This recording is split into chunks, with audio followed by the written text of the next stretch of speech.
তোমার এখন আসার সময় হলো? কি করব বলো, বাড়িতে অনেক কাজ। কি এমন কাজ?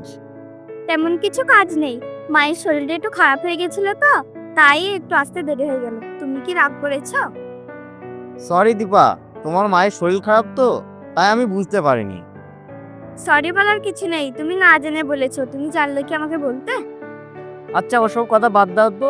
তুমি এখন কেমন আছো বলো? এতক্ষণ আমি ভালো ছিলাম না, তোমাকে দেখার পর অনেক ভালো আছি। আচ্ছা, তোমার আমার কথা বাড়িতে মা বাবাকে বলেছি। মা বাবা রাজি হয়ে গেছে, কালকে তোমাদের বাড়ি বাবা মা যাবে। তুমি কি পাগল হয়ে গেছো? এটা কি বলছো তুমি? কেন দীপা, আমি কেন পাগল হয়ে যাব? তুমি কি আমাকে বিয়ে করতে চাও না? আমি এখন বিয়ে ফিয়ে করতে পারবো না, আমি এখন অনেক পড়তে চাই। এটা কি বলছো দীপা তুমি? এটা তুমি কি বলছো? আমি এখন বিয়ে টিয়ে করতে পারবো না, বাড়িতে আমার মা অনেক অসুস্থ, আমি এখন পড়তে চাই। তাহলে দীপা, তোমার আমার কথা তো বাড়িতে আমি বলেছি, তাহলে এখন আমার কি হবে? বাড়িতে তুমি কি বলেছো সেটা আমার জেনে লাভ নেই, বাস তুমি এইসব কথা বাদ দাও। দীপা, তুমি কি পাগল হয়ে গেছো? আমি বাড়িতে সবাইকে বলেছি, তাহলে আমার কি হবে তুমি একটু ভাবো। আমি অনেক আগেই ভেবে ফেলেছি, এখন আমার ভাবার টাইম নেই। সরি গো, তুমি এখন আসতে পারো। দীপা, তুমি আমাকে অনেক ভালোবেসে ফেলেছো। ঠিক আছে, তাহলে এখন আমি আসছি, তুমি ভালো থেকো।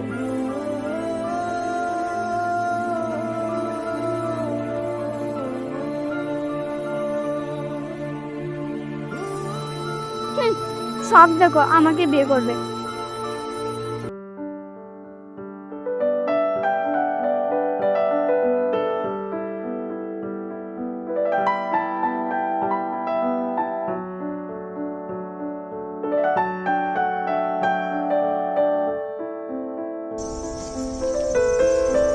আজকেও তুমি আসতে দেরি করলে? সরি গো, আসতে একটু দেরি হয়ে গেল। কালকে আমার মায়ের শরীরটা খুব খারাপ করছিল তো, তাই আসতে একটু দেরি হয়ে গেল। ঠিক আছে দীপা, ও মায়ের শরীর খারাপ তো, ও আমি কিছু মনে করিনি। আমি জানি তুমি কিছু মনে করবে না, বলো কেমন আছো? আর তখন আমি ভালো ছিলাম না। দীপা, তুমি এসেছো, আমি এখন অনেক ভালো আছি। রাজীব, তোমাকে একটা কথা বলেছিলাম, তোমার কি মনে আছে? মনে আছে দীপা, কিন্তু কি কিন্তু? দীপা, আমার কাছে তো অত টাকা নেই। তোমাকে তো 1 মাস আগে থেকেই বলেছিলাম 10,000 টাকা আমার খুব দরকার।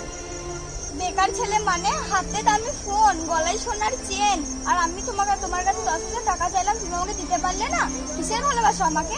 দীপা, তুমি যে হাতে দামি মোবাইল, গলার সোনার চেন দেখছো, এইগুলো কিছুই আমার নয়। এইগুলো সব আমার বাবার, আর আমি শুধু ফুটানি করি। ভালোবেসেও শান্তি নাই। 10,000 টাকা আমি কোথায় পাবো? আমি তো একটা বেকার ছেলে। হ্যালো, তুমি চুপ হয়ে গেলে কেন? চুপ হয়নি, আমার বাবার লকার থেকে টাকা চুরি করে তোমাকে 10,000 টাকা দেবো। তাই? সত্যি কথা?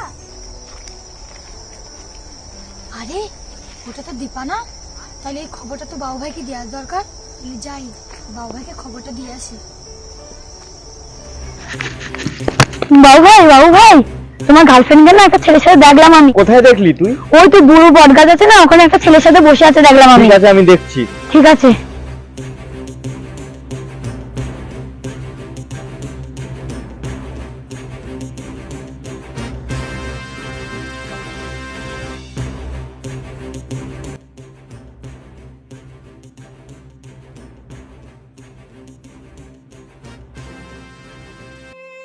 দীপা, তুই এখানে কি করছিস এই ছেলেটার সাথে? আরে ভাই, তুমি কে?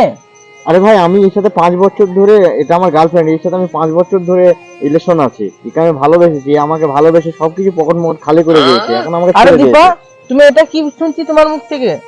তুমি নাকি একে ভালোবাসো, তাহলে আমাকে আবার নতুন করে জালে ফাঁসালে কেন? আর বলো না, একে আমি চিনি না, কোথাকার পাগল ছাগল চলে এসছে। আর বলো না ভাই, আমাকে যেরকম ফেসেছে বলছে আপনাকেও ফাঁসাবে, তারপর আপনিও কাঁদবেন। আমি কাঁদতে কাঁদতে চলে গেছি, বেকার মেয়ে একটা। আমি গেলাম ভাই। দেখো দীপা, তুমি যে ওটা এর সাথে করেছো, ওটা ঠিক নয়।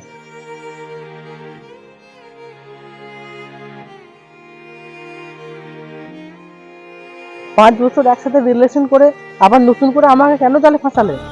আমার ভুল হয়ে গেছে, আমি বুঝতে পারিনি। তোমাদের মতো কয়েকটা মেয়ে এই সমাজটাকে নোংরা করে দিচ্ছে। তুমি তোমার মতো থাকো, আমাকে আমার মতো থাকতে দাও। তোমার মতো মেয়ের সাথে আমি রিলেশন করতে চাই না। প্লিজ আমাকে ছেড়ে যেও না, তুমি যেরকম ভাবছো সেরকম আমি নয় রাজীব।